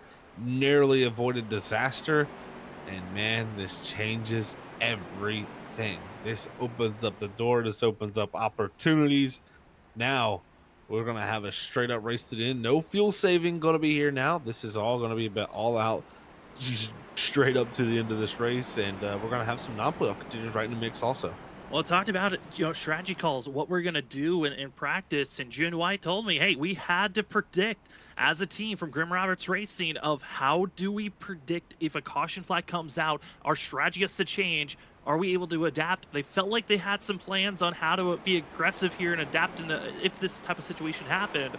But man, is this going to be a tough pill to swallow, recognizing and seeing how this race was forming up to where we are now, as we're seeing some drivers deciding to stay out, but all of our Championship 4 hitting pit road. You don't want to slide through your box, give up any more positions than you've already have so far, and expecting Scott Rickard to be one of those first drivers out. But certainly, Zach, oh man, this is the fun we were waiting for. Were we going to get a simple, just caution-free race, or were we getting this type of a drama? This changes the whole perspective. Again, it's racing, man. I mean, I talked about the trends, the numbers, they all show no yellow flags coming. We're clean and green to the end. But in racing, you never know. Till you get the white flag, you cannot really, say something is set in stone. And that is the beauty of oval racing, in my opinion. So right here, the 05 Scott Rickard, I'm thinking he's liking that yellow. He's glad he missed the narrow disaster, of course, but I think he's now sitting here after making it through it saying, hey, this has played out pretty nicely. I am in position here. I just got to go out and take it. Sometimes you need this type of drama to mount up, give these drivers a chance. And for June White, again, frustration is mounting there. He's typed in the driver chat saying unreal. He is not happy for the 09, and with no surprise, he had such a large gap to work with. The numbers looked like they were lining up for an easy victory. But this is racing. You never know when the drama's going to pop up as Brian Lynch stays out. But he's going to pull it into pit road. Let our leaders take the front of Scott Rickard, Dylan Grimm, Ross Tatum, Christian Loshtin, Aaron Hale going to be your top 5 when we get back to Green Flag Racing. And then it falls back to 6th and 7th, where we find June White and Diego Valle. Joshua Robinson is going to be falling all the way back to 9th place. And for Robinson, we touched on it, Zach, before we went live. During the practice, it looked like the 30 was practicing for the long run on how to save his tires. This is going to be the first time we get to see what Joshua Robinson truly has on pace, because I don't think he put any practice time on if there was a late caution like this. I don't think so either, Sam. His lap times in practice were pretty reflective of saving fuel and saving tires. So going to be in a whole different ball game now. These drivers are going to get their chance. I mean, we talked about Robinson needed a yellow if he wanted an opportunity. He got the opportunity. How are you going to take control of that opportunity now is the question. As we know, Scott Rickard, he's going to go out here and try to win that second championship. And also June White and Valle are going to try to charge through. Try to get up front, as we will have ourselves 17 drivers on the lead lap. A large cluster of them taking the wave around, as Brian Lynch did pit. James Lowe, Ryan Lynch, Nate Lynch, Thomas Ogle, Andrew Hatz, all taking the wave around to get back onto the lead lap. They're on older tires, but everyone inside of our top 10, fresh rubber and ready to take off. This is what you came for. It was drama. Who was going to get the championship? Because Season 7 isn't done just yet in the Stars and Stripes. Ready to give you a show here at Auto Club. Will it be scrappy, or can we stay clean and green? Pace cars off, and the California 220 is into the restart zone. Scott Rickard, Dylan Grimm back underway. Rickard gets the better launch, and he wants that clean air bad for this 05. 05 to the front and powered out there. Big old gap forming behind him. Now my question is, what does Dylan Grimm do? Can he fight Ross Tatum here to be in the mix? But Ross Tatum charges up the second. If you're Rickard, you love to see that. You don't want to have the teammate of June White and Valle up there playing with you. Valle, White, side by side, trying to get by Aaron Hale, and it looks like White's going to be trapped on the outside lane. He'll have to fall back in line as Valle is trying to make his way forward, but White just not in a comfortable position for himself as he continues to fall back to 7th. But recovery for June White as he tries to take off, but Scott Rickard hoping for help behind him, but trouble for drivers that needed to hit pit road. Some drivers caught with black flags. Brian Lynch, Trey Jackson both had to hit pit road after passing under yellow. Troublesome spots for them, but it's none of our Championship 4 contenders as they're still fighting to get inside of our top 5. And I can tell you, the 09 has some damage on the right front, got into that wall off of 2 on the restart. I don't know if it's going to be enough to really hurt the performance too much, but definitely some right front fender damage that 09 is going to be dealing with now. The driver still has not advanced forward as Joshua Robinson is staying attached at least to the draft of this front group. So he's still in contention to make some moves later on, but Scott Rickard trying to pull away as quickly as he can. Don't allow this pack to close back in later on in this push as the laps continue to tick away, closing in on 20 to go here at Auto Club. Fuel's not an issue. It's now down to how do you protect your tires and stay in front of your other competition. This is going to be everything now. Who has the speed? Who has the ability to work their way through? White has now made his way past the 3-car Christian Lawson up to the top 5, but Valle, the first one to make it through up here to the top 4. Now with Dylan Graham ahead, what will his teammate do? Will he roll over or will he fight? Dylan Graham running that high line that he felt so comfortable with earlier in this race, but as this track has developed, the question is, does that outside lane still work? The track conditions, Zach, have cooled off over 10 degrees. It is cooling quickly on how the driver's going to deal with this track depth. But with 20 laps to go, Scott Rickard still in the catbird seat as he's got some help with Ross Tatum behind. And Dylan Grimm not laying over quickly, still holding position and saying, if you get up to me, Valle, I'll let you by, but you got to catch me. That they are, and man, oh man, here comes the run from Ross Tatum working an outside groove along with the 23 of Grimm. They've found something in that upper groove, but looks like a little bit of a loose condition also they've found up there, so they're going to have to try to reset here down in 1 and 2. But Rickard, seeing these guys close in, this is going to make the nerves just ramp up that much more. He goes to the top to defend. Here goes Valle White down to the bottom. And those drivers on the inside lane, they're protecting their rubber. They are trying to save it for later on in this race. Still 20 laps to go here tonight, and Scott Rickard is trying to hold back Ross Tatum and Grimm. But those are not the competitors that you need to defend the biggest here. It's Valle, it's White. They're 4th and 5th, making the charge forward, and Valle's finally showing some space and speed to get side by side with his teammate. That he is side by side with Grimm, but it's Ross Tatum right ahead of him as Valle is trying to make this pass quickly, but just cannot have the momentum. That's going to be a huge loss for that number 68 machine as he's going to dive to the inside here down in 1 and 2 and try everything in the power of those tires. It's going to be 3 wide once again. 3 wide, hoping to clear, and Tatum gets a little bit sideways, gets into Grimm. Grimm goes into the outside wall. Is going to be that 23 machine. Tatum's gone and lost. It's now going to be Valle White running down Scott Rickard, but how much damage now did the 68 grab from that slight contact? Oh, man. I don't think the 68 there caught too much out of that, but man, that allowed the pass there easily for them along with the 68. Also, June White. Robinson still sitting back in 7th. We haven't talked much about him because he really hasn't made his way forward, but these top 3 here all fighting for the championship. This is going to come down to a straight run up to the end. But Robinson is still a threat. He's only 2 seconds off of our leader, and he's slowly picking off drivers here and there. And that 30 machine, he has picked up the pace a little bit more from where he was earlier in the race, no longer saving his fuel. But the tires-wise, he's still one of the better drivers late in a run. Watch out for that 30, but up front, our top 3, it's Scott Rickard, Valle, White. Who is going to catch up to the 05? Because Valle looks like he is not looking too comfortable as White, trying to get aggressive with the 09. This is going to be the question. How do the teammates race each other? Valle knows, if I roll over for my teammate here, June White, that's just going to allow the opportunity to slide to the 09's hands to go up here and catch Rickard. I want to be in control. I want to be in that second position if I'm Diego, and you're going to fight, I think, for everything here, even though it's your teammate. Attacking and being aggressive as we see Diego Valle trying to close in this gap. June White as well trying to get into this fight. These have been the top 2 drivers all season long. When you look at how you could get into victory lane, the strategy calls, right now they are having to hunt down the season 2 champ who's trying to become the second driver to be a multi-time winner. The other one is Kyle McCoy, who won season 1, 3, and 4. Ever since then, it's been a different driver getting that championship crown. Scott Rickard, Season 2 champ, trying to get the Season 7 championship, and Zach just showing the strength of all these different vehicles, winning a championship in the trucks back in Season 2, and then the Gen 4 cars in Season 7, just showing the variety of different ways this 05 can get into victory lane and hoist the championship.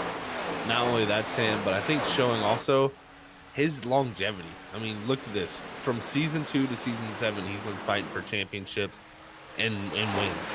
So that's the reason why he's pretty much the leader in a lot of stat categories, or either second place in a lot of them. So there's a reason for that, and the 05's definitely had that pedigree to go along with it. If it gets his championship tonight, that would be just the icing on top. I mean, Scott Rickard, you look at Final Four appearances, he is ranked in the top 3 of most appearances, but not the most championships. He's trying his best to capture it here tonight. Other drivers trying to capture their first championship is Joshua Robinson, who's been here since Season 5. That machine has been searching and lurking for so many chances. Thought maybe last season was Joshua Robinson's opportunity to finally hoist the championship after being here since Season 5. Instead, had to watch Andrew Hess do it. This season, he's been kind of under the radar, you could say at times, Zach, for this 30 machine, and he's hoping tonight maybe he can change up that run and the pace, but he is running too slow. He's giving up too much time. He has to recover at some moment because there's just running out of laps and time and momentum if Robinson wants to get in the fight of our top 3. I think the biggest problem for Robinson right now, Dylan Grimm, is not playing nice. Grimm is, I mean, doing what he should. He should race them. He should not just roll over for these guys. He needs to race them, and that's exactly what this 28 or sorry, the 23 is doing for the 30. So holding up just a little bit, but look at this, Christian Lawson getting into the battle. This is a good sight here for Christian, who's running some good lap times compared to our leaders. What I'm wondering is everybody just trying to play that cat and mouse game of saving their tires. Oh yeah, they're waiting for those final 5 laps, maybe final 8 if they're going to make a push, because those laps are going to be critical, as you see a pass being made deeper in the field for 9th position on that camera shot on the back stretch. But Christian Lawson, it talked about it, surprise run right now. Lawson's best finish this season was 7th back at Martinsville, 8th at Kansas, and still searching for that first top 5. Well, with the way the 3's running right now, you can grab that top 5 finish here. And what a momentum push to set up for Season 8 next go around. And they talked about, we got the Final 4 drivers that are aiming for a championship, while everyone else, they're trying to find that momentum for the next season. That they are. It's always great to end your season with momentum. So it doesn't matter sometimes if you're not in that Final 4, just closing out a regular season race, knowing you competed up front like this for the 3 and the 4, that's going to bode very, very well for them, knowing, hey, I've definitely found something here tonight. Can I carry it into that next season? And now trying to carry the momentum up front. Scott Rickard, Diego Valle. Valle is there. The 68 poking the nose, the inside to the outside. Almost got the quarter panel on the interior turn 1. As the 68 trying to find a position to dive bomb it, go for the slide job move, the same move that got him by Grimm as well as Ross Tatum. Hoping that same move is going to work out on this attempt. Will it be this lap? The next? Talked about trying to save your tires. I mean, Zach, there's only so many laps that you have now, whereas we're coming up to 10 to go.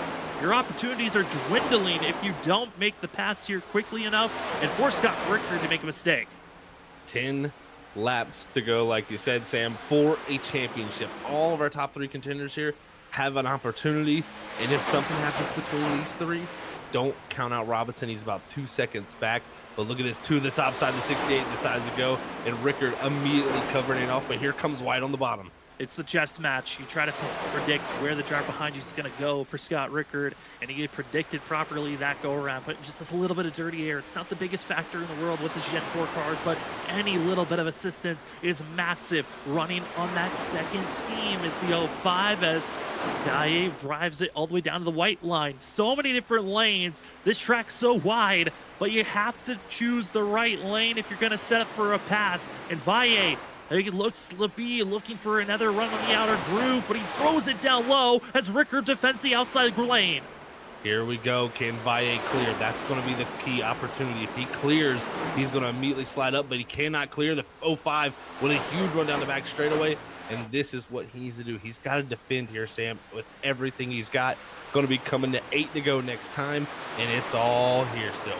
Another slide job move down to the inside roof. There's not a lot of spacing to work with between our top two drivers of Rickard and Valle. The 68 slowly drifting up, but the 05 can't defend. Ryan Lynch all the way down to the apron. Our driver's got to be careful. Scott Rickard trying to use these 31 as a pinch. It works. It pushes Valle back, and another lap defended by Scott Rickard. Wow, using everything available. He says, there's the lap car. I'm taking you down to him. You got to lift. And man, 05 is trying everything, but here off of 2, the 68 just not going to have enough run. He's got the slot back in, but down here in 3 and 4 is where he's really been taking the most time out of Rickard. It's been the struggle point is right now diving to the inside. It's going to be close between these two with contact happening. They're rubbing, they're banking off one another, and June White trying to steal and be the advantage stealer here, poking the nose to the outside, to the inside, almost 3 wide for this lead position. Valle trying to steal away this position, but not fully clear yet. That was probably the best chance that he had so far, and Rickard once again almost taking his car right off the nose of the 68, as somehow Rickard holds on, but don't look away from the 09 and June White on the outside. Got a massive run, but the blinking keeps it scary. Rickard has no idea where White is. Yeah, that's going to be tough with him blinking out like that. You're not going to be able to see where he's coming from. And now the 09 up into second. What does Valle do here to fight his teammate, and what does Rickard do? Can he compose himself here for the final 6 laps? A little bit of a swappage between the teammates. It's now White's turn to be in second place and fight Scott Rickard. Rickard defends high. He's seen the 09 be high. Instead, White pushes Rickard to the wall and gonna keep him up there. June White trying for a slide job move with 6 laps to go. But as they continue to fight back and forth, now Robinson just a second back from this battle for the lead as White has a nose, but not enough to take the lead completely. Don't count out Robinson. These drivers overheat their tires trying to pass this 05, and they get in trouble. It could be Robinson's game to come up here and steal the game late in the show. This here is going to be a great finish, folks. You got to stick with this one because 5 laps to go here. Coming up to 5 laps to go, and the 05 has the lead. Are the numbers going to line up for Scott Rickard to grab his 2nd championship, or will we see a first-time champion in the Stars and Stripes for Season 7? Rickard defends high once again, and it's White as well as Valle. They're both all going to stay in line. Who can get the better run? Valle with a bit of a slip-up. The 09 gets the better launch as they're going to be trying to set up for a pass on the entry. Ale, big scare for the 30 machine. Robinson stays out of the wall, but almost got into the 4. Very close for him. He needs to do quick work of those 2 non-contender cars and get by them because these guys are battling up front. And if you're Rickard, do not give up the outside lane. You cannot allow that 09 to clear you or get to the outside quarter panel. So you got to drive it in deep and up against the wall. Another big blink, another decision of where the heck is the 09, because it is tough to predict when they disappear, and that's a massive advantage if White can recognize when he blinks out on trying to do a little bit of that secret moves, maybe go to the inside, maybe you bounce to the outside lane, but it's Rickard who carries the better momentum. Now going to be snaking his way on the backstretch, trying to cut off the draft that is assisting the 09, but Valle looks to be ruined his tires too much, Zach. I don't think the 68 is going to be a figure to watch out for until maybe the white flag or 2 to go. Can Scott Rickard fight off the storm that's behind him, man? I tell you what, Sam, it's all about 1 and 2. If he gets off of 1 and 2 well, he's able to go into 3 and 4, have the bottom, and he can hit it well. It was when Valle dove to that inside, it really gave Rickard that problem. He does not want to allow them to get close down in 3. It all came down to a late caution that set us up for this dash of 28 laps to see who was going to win this race. 3 laps to go before we crown a champion. We've gone to overtime once in the past here at Auto Club for the Stars and Stripes. That was back in Season 3, where that of Dylan Grimm found himself into victory lane, and he's hoping that same magic maybe could conquer here tonight to allow one of his teammates to grab a championship. But Scott Rickard, 2 laps to go. A little bit of more spacing to work with, but I think White as well as Valle have been saving up their tires for this final push. Robinson has slotted himself into 5th, and it is 2 laps to go before we crown a brand new champion here for Season 7. Off of 2 here for the penultimate time, and great run for Rickard. This is what he loves to see, the gap opening up down the back straightaways. They head towards 3. Just needs to have a clean 3 and 4 to get to this white flag, and Rickard is going to look for 2 more miles, Sam, and he can be a champion. off the exit of turn 4. The gap is 3/10. Valle hoping to rip the top and find some extra speed. Instead, he's going to break a little bit loose all the way down to the apron. It's not enough. It's your freaky fast white flag. This race is official as they roar down into turn number 1. Scott Rickard, is this the time to get a second championship? Here we go, Zach, for the 05. Oh man, Sam, he has fought them off this whole time, and I think he's played it well because off of 2, he's going to have a big run here with that outside line, and June White's going to have to figure something out here quickly as they head to 3. June White gonna have to figure out a way. Do you go high or do you go down low? And defending low is Scott Rickard, not giving a chance. But White's got a massive run. He drifts up to a little bit higher. White's gonna have a chance off the exit of the corner. He's 2/10. It's closing in slightly now, all the way down to the apron, but it's not enough. Scott Rickard is a 2-time champion for the Stars and Stripes series. Wow, what a run, what a battle, and what a finish to the end of the season. I'll tell you what, that might have been the best race of the season ending, or at least finish of the season, other than our Talladega, of course, crazy finish.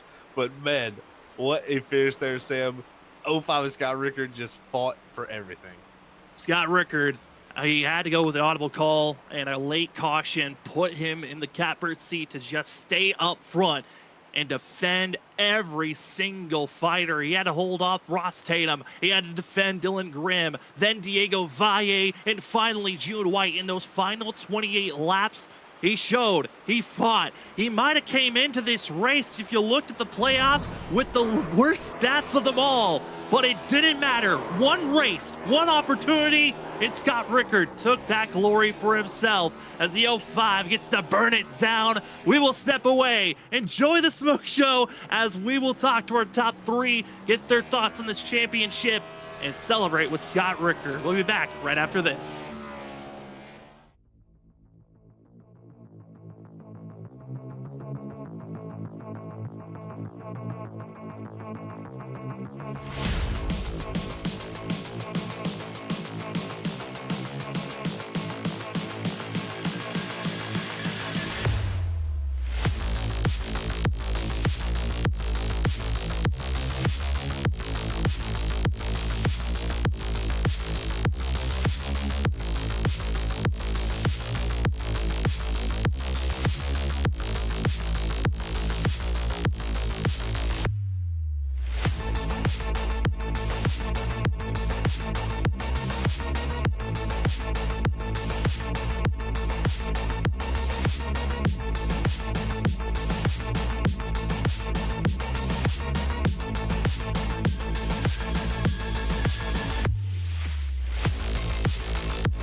Welcome back, ladies and gentlemen, to the post-race show for the Stars and Stripes Season 7 finale for the Auto Club 220. Talked about how maybe to win the championship, you had to win the race. Well, Scott Rickard took that to heart, and the 05 got himself into victory lane. As we get to talk to the Season 7 champ and a winner at Auto Club, Scott Rickard's with us. Scott, congratulations. You are the Stars and Stripes Season 7 champion and the second multi-time champion in this series. Congratulations. How are you feeling after this one? Finally, I got another one of these. I hate this format with the one race thing. I'm usually not good at it. Considering I've been here 4 times or 3 times before, so I had one. So I'm just finally glad to get a second. Well, Scott, I tell you what, man, congrats on the second championship. You fought for everything there. I mean, take us through the fight. What was the big thing going through your mind there? It seemed like the top of 1 and 2 was definitely something you wanted to defend, but take us through it because you had multiple times there where you and Valle, I mean, were inches between each other door to door in 1 and 2 and 3 and 4. Yeah, I just had to keep him where he couldn't clear every time. He sent it in so late too. I just kept turning in. All of a sudden, he was in there inside of me every time. So at least make sure he didn't wreck both. Make sure he at least didn't wreck each other doing it. I mean, Scott, I messaged you and all the other drivers yesterday on what it would feel like to win another, get a championship win. You said just wanted to get another one for yourself. I mean, with all the chances that you've had in the past, how much more does this one feel with the caliber of drivers that you had to defend and beat here this evening? I won the first one in my first season here, so it's like, I was gonna go downhill from here for them. I'm never gonna win every one, and it took a lot. There's a few seasons there I thought I had a better chance. I had a good chance, and it never worked. Well, Scott, it still was incredible to watch you go for this run. The cards fell in your favor. Congratulations on that. And before we officially let you go, the floor is now yours for any shout outs and anything you want to say for concluding this season. Everybody on the team, my dog, everybody that puts the league on, you guys for broadcasting it for so many seasons. Just fine happy to be able to have two of these things. It's incredible to watch your journey, Scott, of finally getting back to that championship form. Congratulations on the win here at Auto Club and ultimately being the Season 7 champion of the Stars and Stripes. Congratulations, enjoy it, and good luck in the next season. Thank you. As we go from the highs of victory and championship win, we got to go down to the lows where we find ourselves with the 09 of June White coming away in second place. June, I know that late caution was what changed your whole entire race for yourself. Man, how are you feeling after tonight's run? Because it looked like you had it in your hands and then it just fell through. It's tough to say, honestly. Like we had that race won, but I think the point of being a driver is just adapting to the situations you get put in. Cautions are cautions, and you can't really say that's not part of the game. So we just tried to put ourselves in the best position after the caution came out, and I had a few shots at Scott and I couldn't beat him. So it would be unfair for me to say, oh, it was all a caution. I had my fair shot at him, and he defended like the champion that he is. And, good season. Obviously super gutted. I felt like we had that in the bag. Honestly, look back at the caution, I felt it was extremely unnecessary. But it is what it is, It's part of racing. It's part of the sport. It's the way it is. And Scott did everything right to once he got the lead to hold on to it. So props to him. And yeah, that's the way it is. Definitely a tough break there, June. Definitely didn't want that to play out for you like that, I'm sure. And we saw there coming, you had the restart with a little bit of the track position loss from that caution. It seemed like it got into the wall there off of 2. We noticed just a slight bit of right front fender damage. It wasn't much, but do you feel like that had any type of effect on the race car? Feeling wise, it felt just like it did the whole time. Well, I was clutching the whole time while racing, so it's hard to say like how the car would have felt like just in a normal run. But it felt pretty normal. I don't think there was a lot of feeling damage. Obviously, with these cars, how fast you're going, there's a little bit of straight line damage. But even then, I didn't feel like the car was very hurt. And again, it was totally my fault for getting in the wall in the first place. So it's what I'm saying. Like, as a driver, you put yourself into these situations. And I think if I'd made the most out of them, I'd be coming home a champion. And I'm not. I didn't. I'm coming home second. I'm really happy for second. Really happy we got the team championship. We've been working Super hard the whole time, and it paid off big time. And I'm super happy for GRR. But yeah, the second place is not what we were hoping for today. I mean, June, I know that's disappointment's going to linger for a while, but after a season that you had coming in late last season to then kind of your whole entire team as a whole being so dominant throughout this season, how are you feeling and what can you take back from this season moving forward? I don't really have any regrets. I feel like we maximize.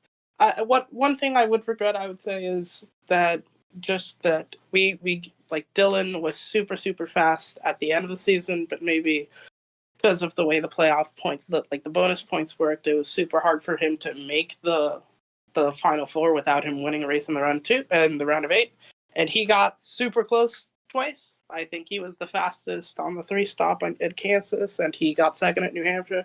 So obviously he had some incredible speed. I wish he'd been able to make it to the final four, but overall, I think we did a great job. I think we put ourselves in the right spots and came up just short. So really happy for Dylan, really happy for Diego. Gutted we couldn't bring home the individual championship. Still a very strong season. Congratulations on a second place finish, though, and a very successful season you can carry on in next season, June. And before we officially let you go, the floor is now yours for any shout outs.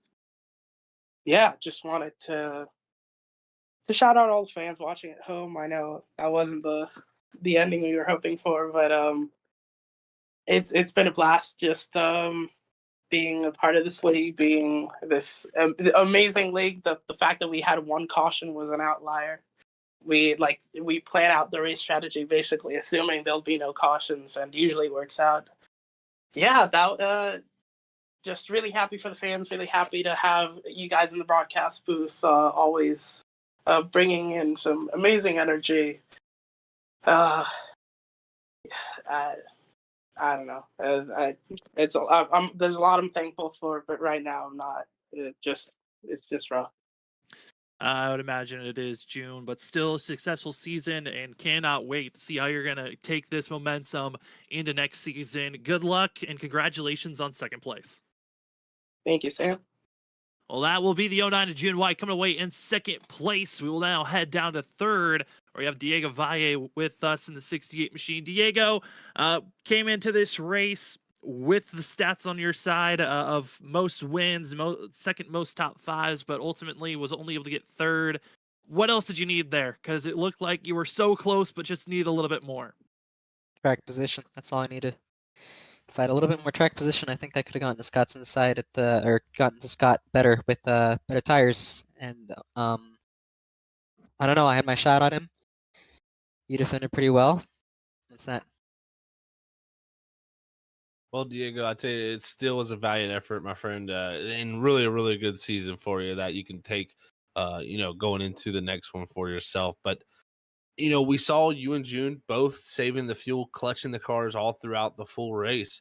How hard is it to switch from driving that style to at the end of the race knowing it's all straight up? You got to go all full bore to the very end.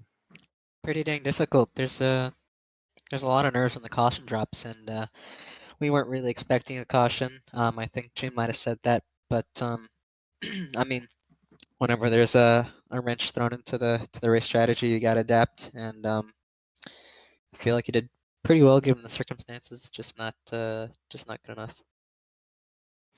I mean, Diego, still a very strong performance this season by your team and you individually this season. What do you feel like you can take from this season and carry it on into season 8 for yourself? Well, I think I proved that I'm one of the fastest guys here. I hate it for everyone to have to, put it down to one race at the end. I'm not sure if that's maybe the most representative who was the best driver. I mean, Scott showed up for all 20 races. He was the most consistent driver here.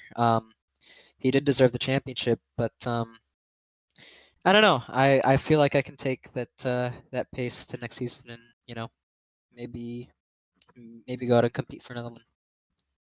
Well, Diego, still a strong run for yourself. And before we officially let you go, the floor is now yours for any shout-outs. Yeah, shout out to everyone who watched throughout the season. all my friends, my family, coworkers. Shout out to my team, June. June had the strategy worked out really well there, and if there would have been a caution, I think June would have won. But that's not just not how things shake out. Shout out to GSI as always. I'm running their GT Max 32 wheel, and shout out to y'all. Y'all did a great job covering the season. Thank you very much for showing up week in, week out, putting in a fantastic job up here in the booth. So thank y'all. Well, thank you very much, Diego. Congratulations on third, and good luck next season. We know you're going to be a major threat to watch out for. Thanks. Well, that will be our 3 interviews of our top 3, as it will be Scott Rickard. I mean, Zach, what a run for this 05 machine.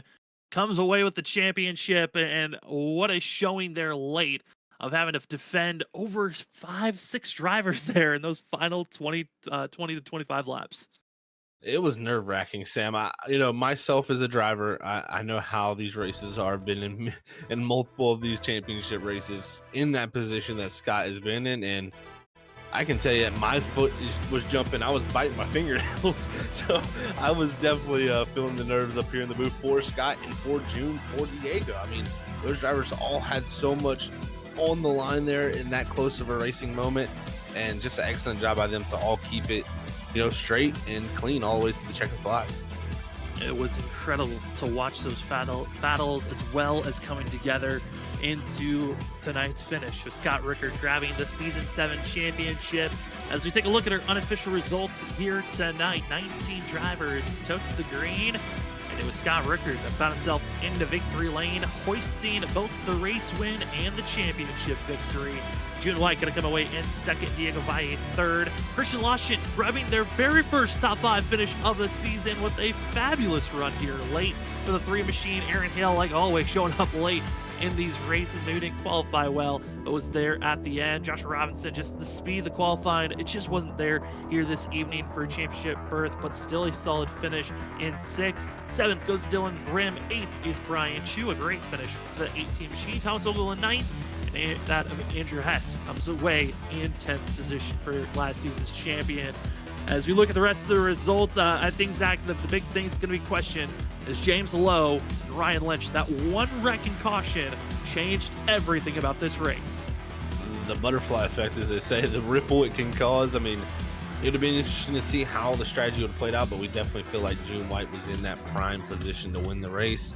And like June said, I love the answers from June and Diego about having to adapt, having to go with what you got. I mean, you can sit there and complain about the caution. I mean, yes, maybe it was unnecessary, maybe it shouldn't have happened, but it's racing. And when the caution comes out in that moment, if you sit there and question and why the caution happened, why this, you're never going to get your mind refocused back on the whole task at hand. So I got to give credit to those two for really refocusing and going and attacking and giving everything they had to try to go grab that championship back. But Scott Rickard was just too much with the defense and really did an excellent job. I'm sure the nerves had to be there. Scott Rickard in the history books has been in the second place, the most winningest driver. He always had that championship back in season 2, and now another historic night for that 05 team, as he is the second driver to be a multi-time champion, joining the ranks of Cal McCoy, who had 3 championships before tonight. Wild run for a lot of these drivers, and like I said during the middle of the race, we will be parting ways between ourselves and Stars and Stripes after this season. It's been an incredible run back from season 3 when we started covering these guys all the way to season 7. It's been a joy to be the lead commentator here. I know Zach joined at the end of that season 3 run. But Zach, it certainly has been a wild journey of watching the development of all the different cars, different drivers showing out, and seeing the different champions that have popped up through this 2.5-year cycle that we've been with this crew. Yeah, Sam, it's been a pleasure. I mean, it's been really just a never-ending list of new names of drivers coming in and really just showing how high a class of drivers they are. So it's been a great time. It's been always a pleasure to call the action, and man, I can't wait to see what these guys do in the future. I'm sure they'll definitely be out there for many seasons to come. So it's going to be fun to see how they get it done, and we definitely got to thank them for letting us be a part of those multiple seasons we've been. We appreciate it so much, and that is going to be the conclusion of the Season 7. Your champion, Scott Rickard, in the 05 machine. Congratulations on the fight, the defensive moves that got him into victory lane in hoisting the Season 7 championship. But for us here at Freaky Fast Broadcasting, we will be taking next week off, as next week is Thanksgiving. But our next broadcast is going to be the Full Send Racing Series. It's going to be November 28th. For quite a while that we're waiting until our next race. And guess what's going to be at this track at Auto Club, as it's the start of the round of 8 for those drivers for the On the Throttle Podcast 200 on who will make the Final Four marching to Kansas on Tuesday night. But for this evening, thank you for joining with us. For myself, Sam Dyer, for Zach Hall, for Robert Moyer Jr., and everyone else that helps out here at Freaky Fast Broadcasting, thank you for joining with us on your Thursday evening. We will see you in a week and a half as the drivers get prepared for Tuesday night. It's the Full Send Racing Series at Auto Club, our next Freaky Fast broadcast.